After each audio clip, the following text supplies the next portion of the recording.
At R2 Studios, we're on a mission to democratize history through podcasting. But making our shows for you requires a lot of investment. For every minute you hear, our team has spent countless hours researching in the archives, interviewing guests, writing scripts, and editing audio. Invest in us today so you can help us make the best history podcast out there. Head to r2studios.org and click on Support Us to find out how. Thanks for listening.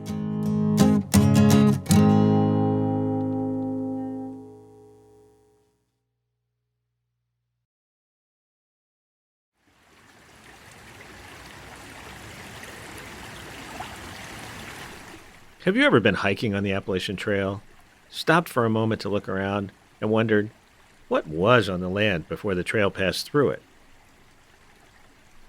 The AT passes through many iconic locations that have changed over the years.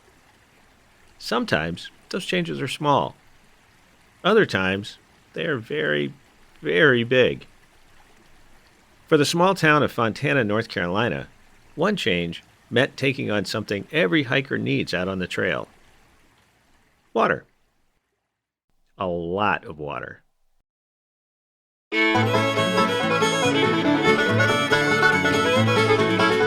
Welcome to The Green Tunnel, a podcast on the history of the Appalachian Trail. My name is Mills Kelly, and I'm your host. In previous episodes, we've explored what happens along the trail when people living in the mountains were forced to move from their homes to make way for national parks, national forests, or reservoirs. Hikers aren't always aware of the history of those communities, especially when little remains of those lost landscapes. But what about those times when you can't even see the land at all? Today, we're hiking on the border of Tennessee and North Carolina, to the site of Fontana Dam. It's the tallest dam east of the Rocky Mountains. Constructed in the 1940s by the Tennessee Valley Authority, or TVA, the dam and its resulting 10,000-acre reservoir flooded 4 towns and displaced around 100 people. And it affected the daily lives and memories of many more. When you know where to look, you might spot the ghostly remains of the communities drowned by Fontana Lake. Perhaps you'll see the ruins of a house, or the roads where residents once lived and walked. But if you're like most hikers who walk the section of the AT that passes over the top of Fontana Dam, you'll probably only notice the mountain views, the gray concrete, and the cool blue waters of the lake below.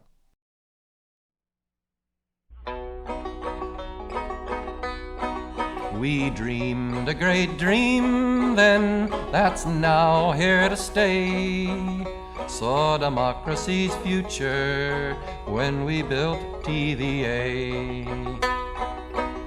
Now rivers that once ran unchecked to the sea use the force that was wasted for electricity. And rains that washed topsoil away in the night help turn the great turbines, turning dark into light. The TVA was created by an act of Congress in 1933 as part of President Franklin Roosevelt's New Deal program. The TVA was just one of a whole alphabet soup of federal agencies designed to combat the Great Depression.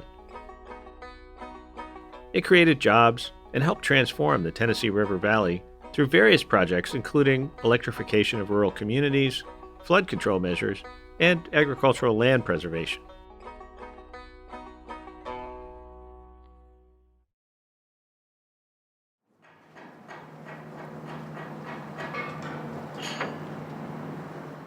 TVA engineers proposed constructing a new hydroelectric dam on the North Carolina-Tennessee border just outside the Great Smoky Mountains National Park.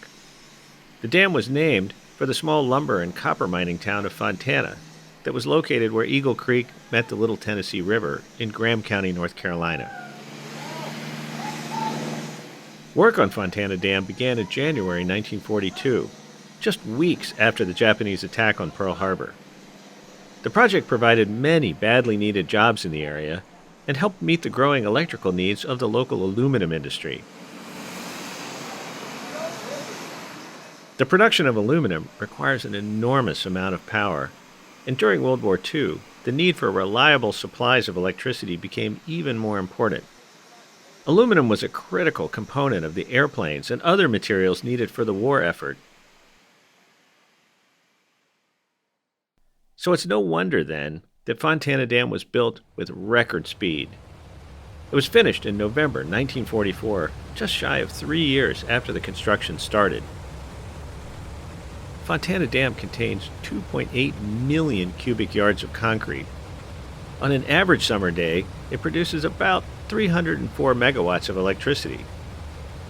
Think of it this way.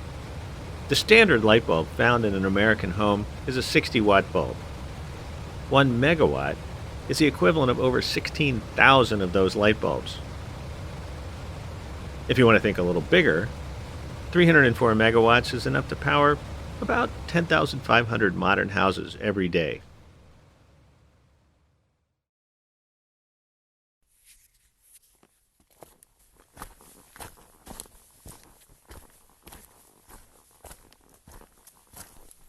So what about the Appalachian Trail? In 1946, 2 years after the dam was completed, the Smoky Mountains Hiking Club suggested relocating a nearby section of the AT so that it would pass over the dam.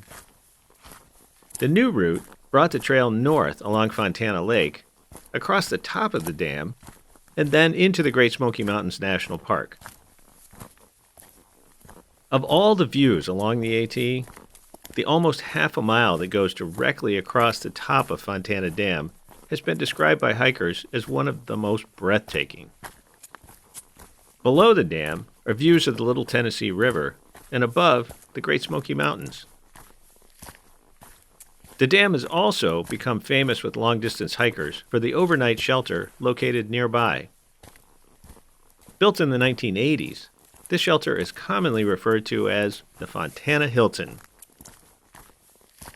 At this luxury shelter, you'll find many amenities, including ample sleeping space, recharging stations for electronics, flush toilets, and hot showers. But just don't expect turn-down service.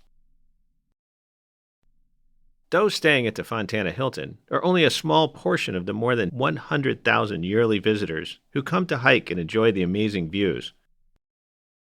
But what about the people of the original town of Fontana who were forced to relocate? It started animosity. They were against almost anything that was going to tear up their way of living. That was Commodore Casada, a lifelong resident of Bryson City, which is located upstream from Fontana Lake. In 2009, at the age of 100, he recorded an oral history with Western Carolina University. Commodore was 33 years old when work on the dam began. Nearly 70 years later, he still remembered how upset people were over relocation. I guess the old way of saying it was their feelings were hurt. They just felt like they were not having much of a part in it. They were just being pushed and had to go the way somebody else directed. I don't know why I would have a feeling on it, but that's the way I felt about it. I just never did like to be pushed around. I'd rather be led. While many of the people who had to move were upset, not everyone saw it as a bad thing. Like almost any question, there were two sides to it. Some people look far better because they're going to have some jobs there for a good while. Other people were against it because they wanted to keep things as they were. And I'd say it was maybe an even split, which each side. Discussion you heard sometimes got a little off track and it wouldn't be important to anybody. But all in all, I think the general public here wanted the dam. They wanted it in a different way. They would rather have been built by North Carolina people. But there was no way to do that, so TVA is it. And I think people have very well agreed to that. For Commodore and others, the construction of the Fontana Dam took some getting used to. There's a certain feeling that's just kind of a settled thing now. It's done and it's done. and nothing can be done about it. And it's just a moot subject. My feelings are that in some ways I liked it the way it was. I think if something stays just exactly like it is, eventually it will rot. And I think all in all, it was probably good for North Carolina. But you'd find some cuss up a storm about the lake and everything, but people, I think, just accepted it and started using it, fishing and boating and everything.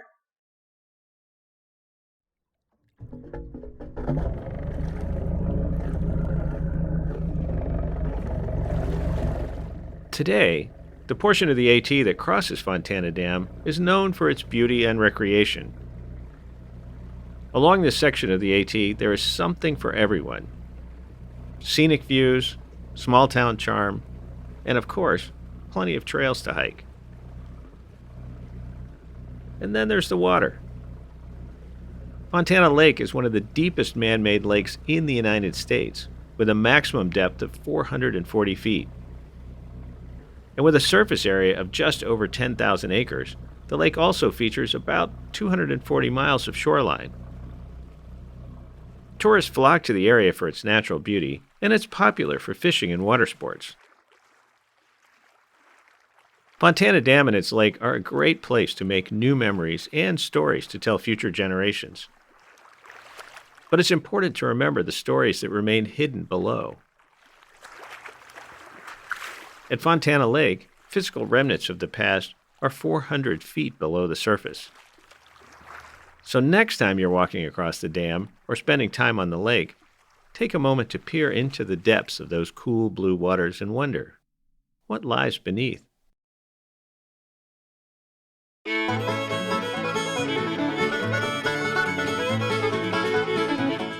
The Green Tunnel is a production of R2 Studios at the Roy Rosenzweig Center for History and New Media at George Mason University. Today's Dam episode was produced by me, Rachel White, and Haley Model. Jeanette Patrick and Jim Ambuski are the executive producers. Thank you to Western Carolina University's Hunter Library for allowing us to use the recording of Commodore Casada. The archival music you heard was the TVA song performed by Pete Seeger. Thanks to the Smithsonian Institution Folkways Recording Collection for allowing us to feature this song, which appeared on Gazette Volume 1 in 1958. You'll find a link to the full album in our show notes for this episode. That's it for today. Thanks for listening, and we'll see you again soon.